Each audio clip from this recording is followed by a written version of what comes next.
प्रातः क्लास चल रहा था 14 अप्रैल 1968 रविवार को पहली पेज की मध्य आदि में बात चल रही थी कि सूक्ष्म वतन में तो कुछ होता ही नहीं है कि वहां शंकर जी बैठ करके पार्वती को कथा सुनाएंगे और वहां शंकर जी की सवारी बैल होगा। वहां बैल बुद्धि कोई होते ही नहीं, होने का सवाल ही नहीं। और वहां कोई बिच्छू टिंडन होते होंगे हैं दुख देने वाले, ऐसी भी कोई बात नहीं। बाकी जो अमर कथा पार्वती को सुनाई थी तो वो तो तुम बच्चों को यही नॉलेज है जो सुनाए हैं, और ये नॉलेज अमर भी बनाती है। कौन सी नॉलेज है? कौन सी नॉलेज सुनाई रही है सन 68 में? बेसिक नॉलेज है या एडवांस नॉलेज है? प्राइमरी नॉलेज है या ऊंची कक्षाओं की नॉलेज? Basic knowledge. तो ये जो बेसिक नॉलेज है ये अमर बनाती है, नहीं बनाती? ऐसे बेसिक नॉलेज की भी जब व्याख्या की जाए है, अच्छे से विस्तार किया जाए, विस्तार में समझाया जाता है, तो ये अमर बनाती है किसको? है जो सांप बिच्छू टिंडन गले में लटके रहते हैं ना हाथों में, उनको भी अमर बनाती है कि नहीं? वो सांपू जी महाराज भी अमर बन जाते हैं। आयु बड़ी बनती है कितनी? शंकर जी के गले में जो सांपू जी महाराज हैं वो कौन सी आत्मा है पता है? पता ही नहीं है।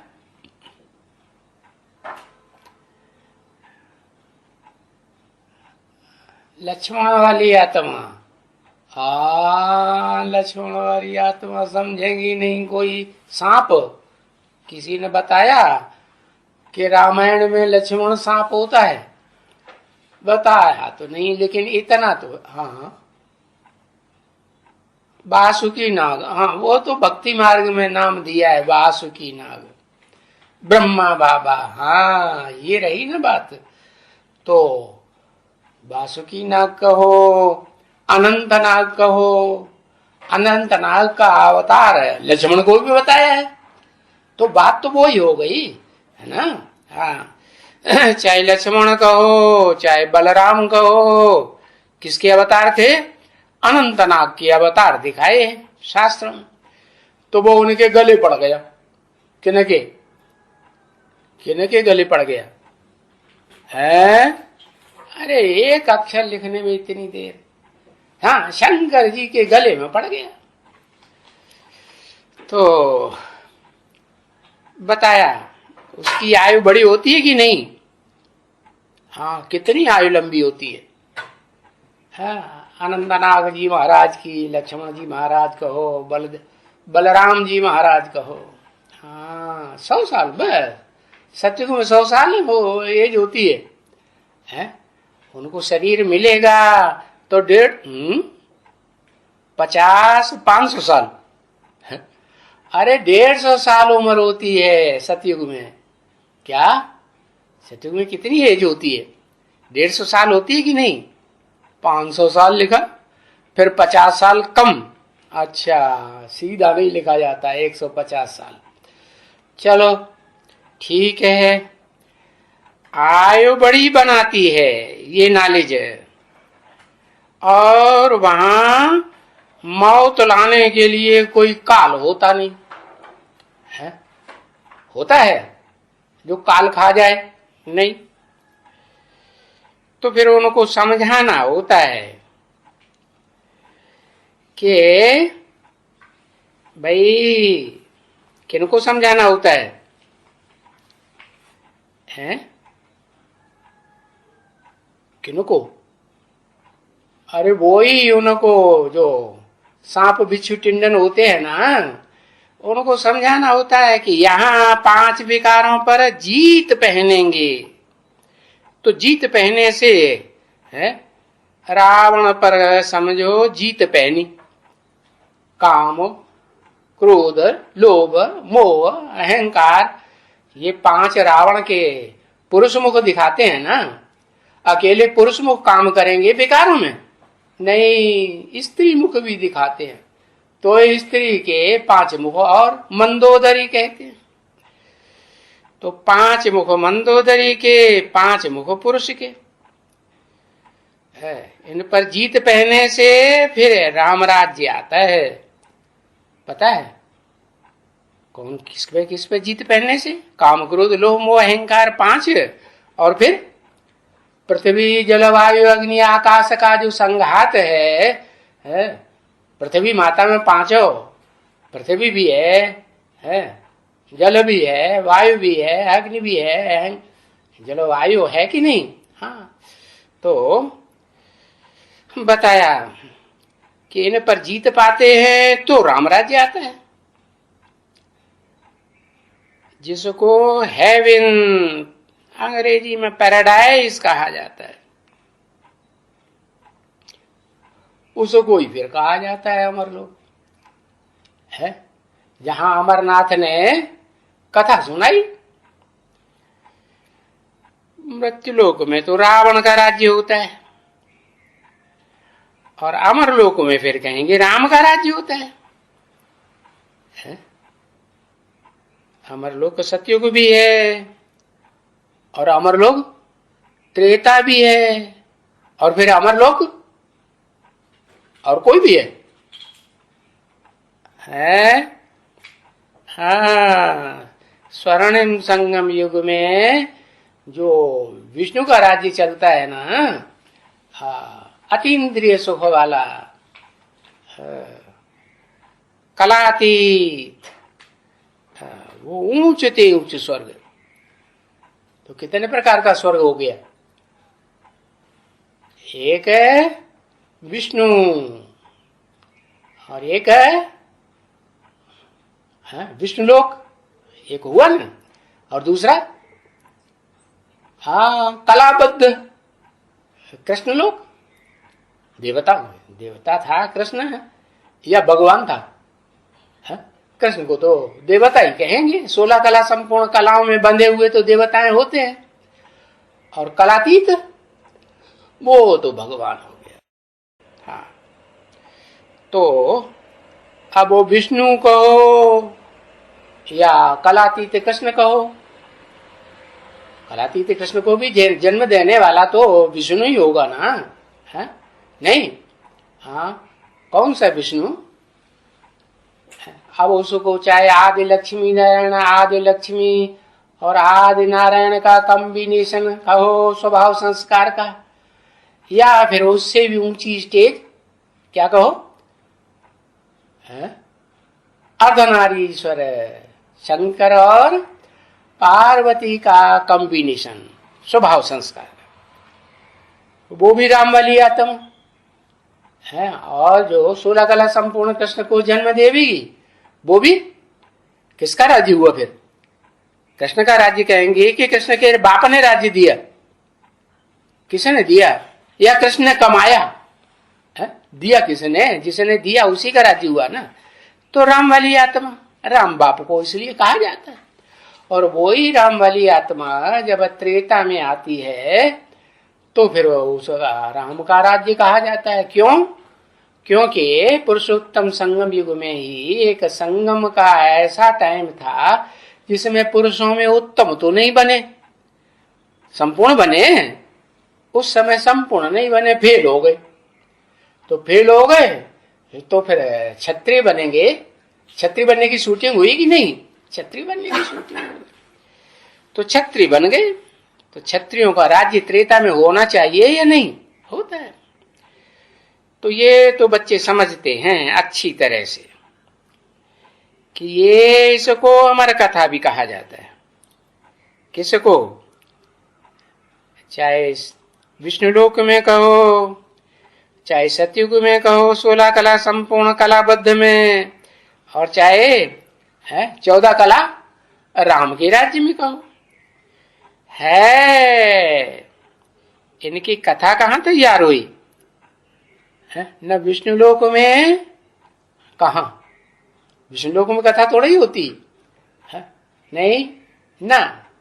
सतयुग में 16 कला संपूर्ण कलाबद्ध में, और न 14 कला संपूर्ण त्रेता में कथा कहां होती है? पुरुषोत्तम संगम युग में। ऐसा पुरुषोत्तम संगम युग है जहां कलयुग का अंत भी हो और वो 1 सेकंड विष्णुलोक का भी जुड़ा हुआ हो। हाँ, तो वो अमर कथा कहा जाता है। अब उसको नाम अलग अलग दे दिए। सत्यनारायण की कथा गए तो सत्यनारायण की कथा क्यों कहते हैं? अरे ऐसा नारायण है जिसने झूठ पर जीत पाई होगी। सिर्फ 16 कला संपूर्ण नारायण के ऊपर जीत पाई, या उसके बाद 8 पीढ़ियों में जितने भी नारायण आते हैं, 8 धर्मों में कन्वर्ट होने वाले, उन सबके ऊपर जीत पाई है? हाँ, सबके ऊपर जीत पाई। सारे ही झूठे, झूठे कि सच्चे है? आदि नारायण कहेंगे सच्चा सत्यनारायण। तो इसको सत्यनारायण की कथा भी कहा जाता है। और फिर ये देवताएं हैं, कौन है? इनको काल नहीं खाता है। सत्यनारायण को दूसरा नाम क्या दें? महादेव है ना। हाँ, तो महादेव को काल खाता है, उनको भी काल नहीं खाता। तो और किसको किसको खाता है? जो भी महादेव के फॉलोअर्स हैं, उनको कोई को काल नहीं खा सकता। हाँ, अकाल मूर्त बनती है सारी प्रजा कि नहीं विष्णुलोक में। हाँ, तो वो अमर कथा सुनने वाले हैं, सत्यनारायण की कथा सुनने वाले हैं, दत्त चित्त होकर के सुनते हैं, सन्मुख बैठ के सुनते हैं कि बिना शरीर के भी सुनते हैं। हाँ, बिना शरीर वाले जो है सूक्ष्म शरीरधारी वो भी सुनते हैं, लेकिन जब तक सूक्ष्म शरीर का बंधन है तब तक विश्वास होता है? विश्वास नहीं होता। तो उन सूक्ष्म शरीरधारियों को फिर देवता नहीं कहा जाता है। क्या कहा जाता है? फरिश्ता कहा जाता है। जिन फरिश्ताओं को दूसरे धर्म के लोग, क्रिश्चियंस, मुसलमान, बौद्धी वगैरह मानते हैं, या देवी देवता सनातन धर्म के जो पक्के होते हैं वो मानते हैं। जो देवी देवता सनातन धर्म के पक्के हों, चाहे सूर्यवंशी हों, चाहे 16 कला संपूर्ण चंद्रवंशी हों, है, लेकिन वो मानते जरूर हैं। सत्यनारायण को कहो, महादेव को कहो। तो इन देवताओं को काल नहीं खाता है। काल खा ही नहीं सकता, आ ही नहीं सकता, न सतयुग में न त्रेता में। तो बाबा ने ये युक्ति, ये कथा की युक्ति सुनाई थी कि सुख के समय में ये काल के जमघंटे आते ही नहीं हैं। वो सुख की दुनिया है, वहां नाम मात्र को रिंचक भी दुख होता ही नहीं। क्योंकि ये कथा की टॉपिक तो बनानी है ना, और ये भी कोई कम टॉपिक नहीं है कि मनुष्य काल के ऊपर जीत पाए। और वो जीत कैसे पहनते हैं वो बाप आकर बताते हैं। है? क्या करो कि अपन को आत्मा समझो। आत्मा अविनाशी है कि उसकी मृत्यु होती है? नहीं। देह की मृत्यु, तो देह मत समझो, आत्मा समझो। तो आत्मा समझने में पक्के हो जाएंगे, निरंतर याद हो जाएगी, तो क्या होगा? तो तुम अमर लोक के वासी बन जाएंगे। तो ये समझाने पर भी है, तो ये गीता की बात है। क्या गीता की बात? वही गीता ज्ञान की बात। क्या बात? वो गीता ज्ञान कहेंगे, है ज्ञान अमृत कहेंगे, है तो गीता ज्ञान है। लेकिन गीता भी उस ज्ञान अमृत को धारण करती है या नहीं करती है? क्या ऐसे ही अमर बन जाती है? अज्ञान नींद में सोते सोते धारण करेगी, अज्ञान निद्रा से जागे तब धारण करे। क्योंकि अज्ञान से आती है भक्ति। भक्ति माने किसी की? मूर्तियों की, देहधारियों की, चाहे चैतन्य मूर्तियां हो चाहे जड़ मूर्तियां हो, उनकी भक्ति या आत्मा की भक्ति कही जाती है। आत्मा को तो याद किया जाता है? भक्ति पूजा अर्चना की जाती है क्या? नहीं। तो बताया ये गीता ज्ञान की भी समझने की बात है, समझाना पड़ता है गीता को भी। ये भारत अमरलोक था। क्या? कौन था? भारत। भारत माने सिर्फ भारत माता के लिए कहेंगे, या भारत कोई पिता नाम से भी है अमरनाथ है? अमरनाथ के साथ कौन होगी? बाबा ने बताया ना, सोमनाथ मंदिर में कौन कौन थी? अमरनाथ के साथ अमरनाथनी भी थी ना। हाँ, तो यहाँ भारत अमरलोक था। हाँ, और बड़ी आयु थी, उससे जास्ती बड़ी आयु अमरनाथनी की भी हो सकती है? हो सकती है? नहीं हो सकती। और जब बड़ी आयु होती है तो जो वो मिसाल है ना, जो सर्प का, वो सतयुग के लिए, वास्तव में सतयुग के लिए है। क्योंकि एक खल छोड़ और सर्प क्या करता है? दूसरी खल लेता है ना।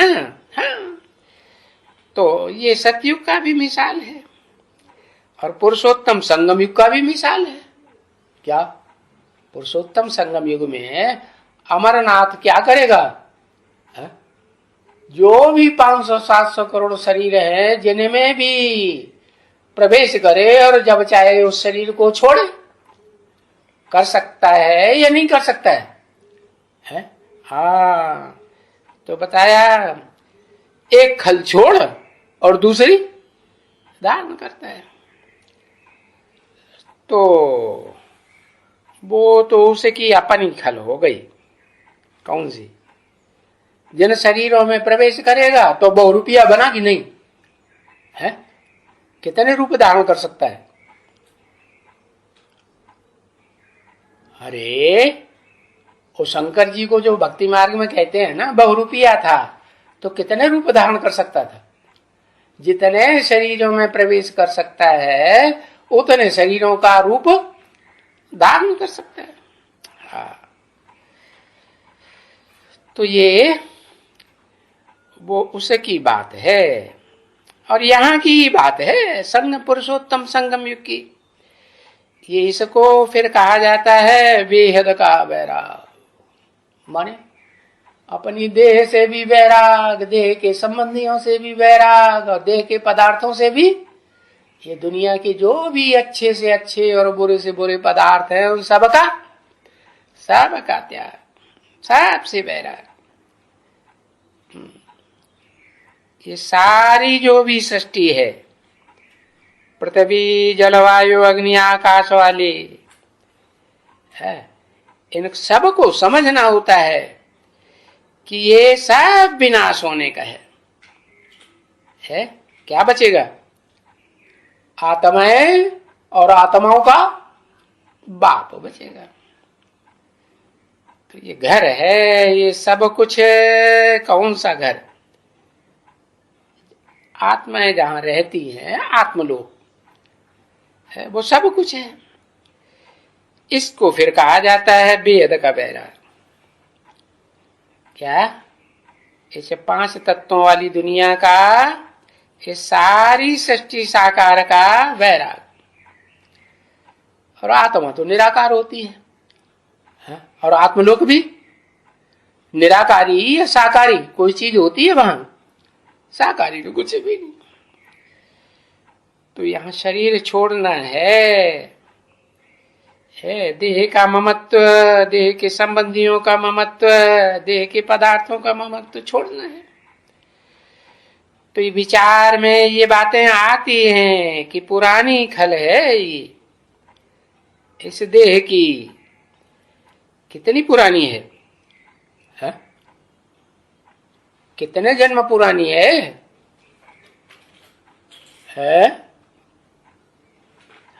83 जन्म पुरानी है। 84वें जन्म में पुरानी नहीं होती है। बहुत जन्मों के अंत के जन्म के भी अंत में प्रवेश करता हूं। तो जो पहला अंत आया वो 84 जन्म नहीं हुआ है? नहीं हुआ? हुआ। तो 84 जन्मों की ये खल है पुरानी। और वहां फिर क्या है अमरलोक में? है ये शरीर बड़ा हो गया, सत्व प्रधान से तमो प्रधान बन गया है। जब सत्व प्रधान था तो मन बुद्धि रूपी आत्मा के रूप में था है? कि अंग थे याद है? स्मृति थी? नहीं थी। तो अब क्या हुआ? अब इस जन्म में तमो प्रधान शरीर बन गया। फिर वहां ये जैसे कि साक्षात्कार होता है। तुम अभी ये खल त्याग देते हो तो जरूर सर्प का भी तो खल का साक्षात्कार होता होगा ना, कि भाई अब मैं नई खल लेने वाला हूं और पुरानी खल त्यागता हूं। तो देखो सर्प को भी समझ है। समझ कोई साक्षात्कार कहा जाता है। कौन सा साक्षात्कार? बुद्धि का साक्षात्कार या बदनाकों का साक्षात्कार? बुद्धि का साक्षात्कार कहा जाता है। समझ माने बुद्धि, अकल। तो ये भी तो उनको समझ होती होगी ना कि हमारी नई खल तैयार हो गई है। किसको? उनको माने किनको? जो भी 16 कला संपूर्ण बनने वाली आत्माएं हैं, जिनका पुरुषोत्तम संगम युग में सूक्ष्म शरीर हो जाता है और सूक्ष्म शरीर से फिर वो बिंदुवत बन जाती हैं। शिव बाप ने एक को आप समान बनाया तो उसे एक का काम क्या है? औरों को फिर आप समान बनाए या न बनाए निराकार? तो किसको बनाया? वो जो भी 16 कला संपूर्ण बनने वाली आत्माएं हैं और सूक्ष्म शरीरधारी हैं, चंद्रवंशी कहें जिनको, फर्स्ट क्लास चंद्रवंशी, फिर second, third class, fourth class, 8th class, first class Chandravanshi, 16 कला, पूरा 16 कला संपूर्ण। उनको साक्षात्कार होता होगा ना बुद्धि का? बिंदु रूप स्टेज पकड़ेंगे तो बुद्धि का साक्षात्कार नहीं होगा? होता है। तो बताया उनको समझ होगी कि अब हमारी नई खल तैयार हो गई है? हाँ, कलाबद्ध युग में या कलातीत युग में? है कलातीत युग में 16 कला संपूर्ण कलाबद्ध होती है। हाँ, नई खल माना कहाँ तैयार हो गई? उनको पता चलेगा, उनको अनुभव होगा कि अब हम यहाँ जन्म लेने वाले हैं। नई खल तैयार हो गई तो पुरानी खल को छोड़ना है। तो सूक्ष्म शरीर को छोड़ते हैं कि नहीं है? तो पुरानी खल बच्चों को बताया, यहां खलें बहुत पड़ी रहती है? खले माने अरे घोड़े की खाल, सर्प की खाल है ना, होती है कि नहीं? बैल की भी खाल। तो खाल अनेक प्रकार की पड़ी रहती है। और यहां तो देखा भी है कि शीशे में डाल करके रखे हैं और फिर भी खल छोड़ दी। वैज्ञानिकों ने क्या किया, मोटे शीशे का एक बिल्कुल हवाबंद कमरा बनाया और उसमें किसी मरते हुए आदमी को कि भाई अब ये मरना ही मरना है, उसको डाल दिया। तो क्या हुआ है? भले डाल के रखे हैं तो भी खल छोड़ करके आत्मा निकल जाती। समझा ना? तो वहां भी ऐसे ही होता है। कहाँ? बल वहां काल नहीं खाता है तो भी शरीर को छोड़ के आत्मा दूसरे नए शरीर में, दूसरी खल में प्रवेश करती है ना, गर्भ में। हाँ, ओम शांति।